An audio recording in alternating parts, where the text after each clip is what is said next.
дар ҳама давру замон китоб сарчашмаи донишу ақлу заковати инсонҳост ва ташаккулу пешрафти маърифати ҷомеа аз мутолиа сарчашма мегирад. озмуни ҷумҳуриявии фурӯғи субҳи доноӣ китоб аст.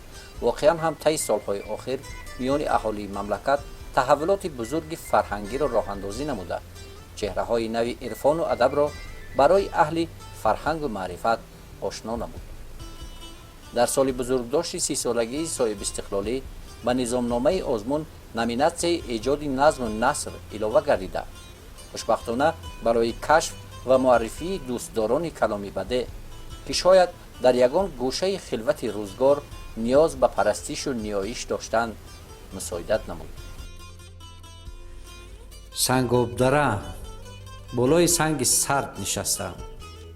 айнан чанд сол пеш, замоне ки мӯям қатрон буду, ҷисмам пуртавон, аммо акнун оби шаффоф мавҷ мезанад, туғён дорад. об бо шиддат сангро мебусад ва қатраҳои он ба чор гӯша чошу пареш мешавад. ҳамаи ин тасвирот аз зебогиҳои табиати кӯҳистон фарогири аксари осори насрии нависанда Шарифи Шарифзод мебошад, ки мавсуф омӯзгори муассисаи таҳсилоти миёнаи умумии рақами 1 ноҳияи кӯҳистони Мастчоҳ мебошад. ин нависанда, ки солиёни зиёд пайи эҷоди ҳикояву повест ва дигар жанрҳои адабӣ буд, маҳз тавассути озмуни ҷумҳуриявии фурӯғи субҳи доноӣ китоб аст, муаррифӣ гардид ва дар сатҳи кишвар осору эҷоди ин нависанда акнун хонандагони худро пайдо мекунад. Шарифи Шарифзод омӯзгор аст. барои толибилмон аз фанни забон ва адабиёти тоҷик дарс мегӯяд.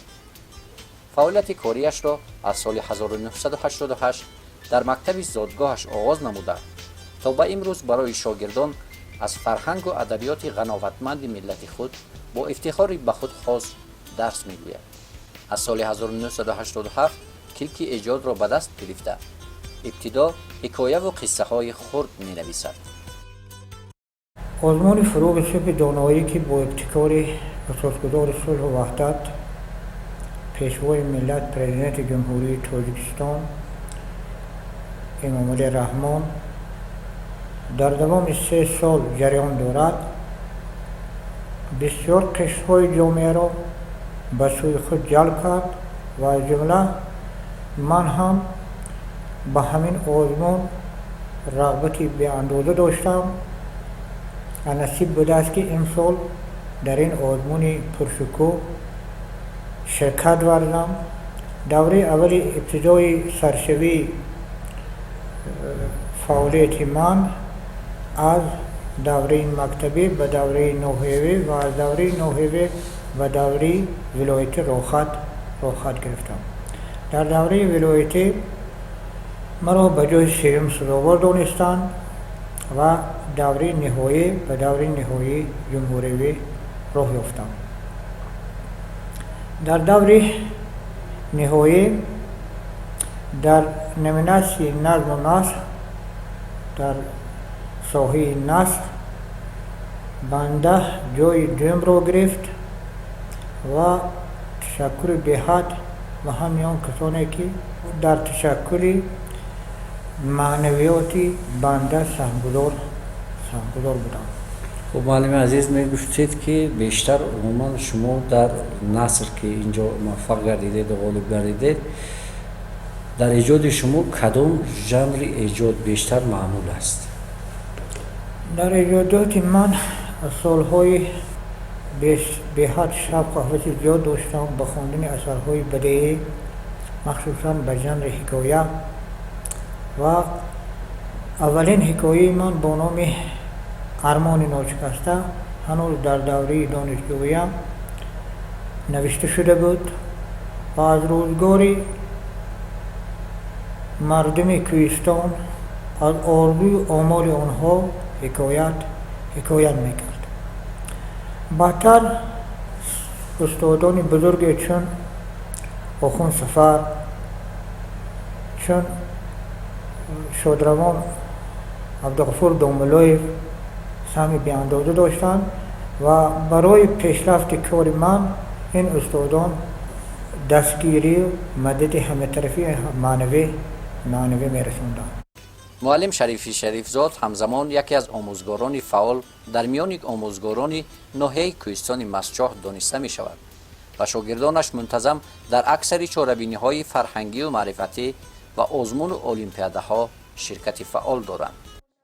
آموزگار شریف شریفزاده عمر خود را در تعلیم تربیت نسل نورس بخشیده و در مدت کارهای فعالیت آموزگاری توانستند که با حکایه ها و سلسله شعرها یک قطار مثلا اثرهای خود به مانند ارمان ناشکسته در کویر مثلا اندیشه ها پیمانه شاد غم هوسمندان خود را مخلصان خود را پیدا کرده توانستند. شریف شریفزاده یکی از شخصیت های می باشند که در تعلیم تربیت نسل نورس بسیار سختگیر می باشند و در وقتهای خالگی خود به ایجاد کردن مثلا اثرهای نثری و نظمی آموزگار جهت‌های تربیت اخلاق جهت‌های از کارهای غیر از فضیلت‌های انسانی دست کشیدن نسل نورس به این موضوع بسیارتر بخشیده شده. امروز ما خیلی شاد و خرسند از آن هستیم که یکی از استادان همین مکتب که در آزمون فروغ صبحی دانایی اشتراک کردند و جای نمایان سزاوار شدند، عزیز شریف شریفزاد که سالیان زیاد در همین جا به کسب آموزگاری مشغول بودند و زیاده از 33 سال سابقه کاری دارند. در همین 33 سال کارشان همچون استاد ما همچون آنها را همچون پدر همچون استاد قبول کردیم و آنها وقتی که غالبیت شدند به نهایت ما هم استادان آموزگارانی همین مؤسسه خیلی خرسند و شاد گردیدیم. ما هم همچون آموزگاران جوان همیشه سهم تلاش و کوشش می نماییم که از آثار این استاد عزیز استفاده برده و در آینده نیز همین گونه اثرها ایجاد کرده ما هم در نمی المپیاد و آزمون هایی که با نفوذ هستند در جمهوری اشتراک کرده سزاوار جایها گردیم و بلندبرداری پرچم و دولت خود گردیم.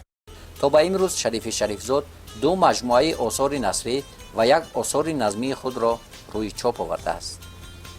محتوای آثار نثری نویسنده را موضوعهای حیات روزمره مردم کوهستان، سعادت و خوشبختی وطنداری، زیبایی‌های طبیعت دیار، قصه و حکایه‌های تاریخی تشکیل می‌دهد. نویسنده در ایجادیات خود از کلمات و واژه‌های مردمی فراوان کاربرد کرده است. قهرمان‌های نویسنده نیز از میان مردم و از شخصیت‌های مشهور تاریخی گرفته شده‌اند. تخیل ایجادی نویسنده نیز بای و رنگین است. شاید چنین ویژگی‌های خاصی آثار و ایجادیات نویسنده شریف شریفزاد باعث گردید که او در آزمون فروغ صبح دانایی کتاب است در بخش نثر مقام دوم را سزاوار گردید. اصلا کار نویسندگی کار مشکل پسند است. نویسنده پیش از همه رونمای روزگار خود را بیان می دارد. شادی و خرسندی، درد و رنج، غم و اندوه، همین آن چیزها را به جانش، به دنیای معنوی خودش اصل می گذراند و او را بروی کاغذ می برد، چون که به تأثیر حسیات خود نمی توانید که سخن شما از دل به دل رسیده تواند. استاد امروز از نویسندگانی که معاصرن گویم همزمان ما اینجا میبینم در پیشگفتار یکی از اثرهای شما با نام در کویر اندیشه ها نویسنده نامی و مشهور عبدالرافع ربیع‌زاده پیشگفتار نوشته.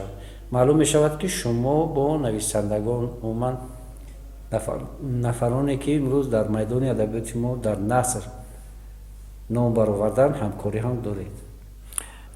با نویسندگان معروف و مشهور مخصوصا استاد عبدالرافع ربیع‌زاده فرزانه، با جوره یوسفی، با ملک نعمت، علم خان اسمتی، عبدالله فوزیل، مرزا حیدر عمرزاد و دیگر قلمکشانی که در جمهوری موقع اعتراف شدن موقع استبار خود را دارند رابطه ادبی داریم. شریف شریفزاد در ایجاد نقشه های زیاد دارد. تصمیم دارد با مبلغی از این آزمون به دست آوردهش باز هم برای دوستداران کلام بده چندی از محصول ایجادش را که آماده چاپند نشر سازد.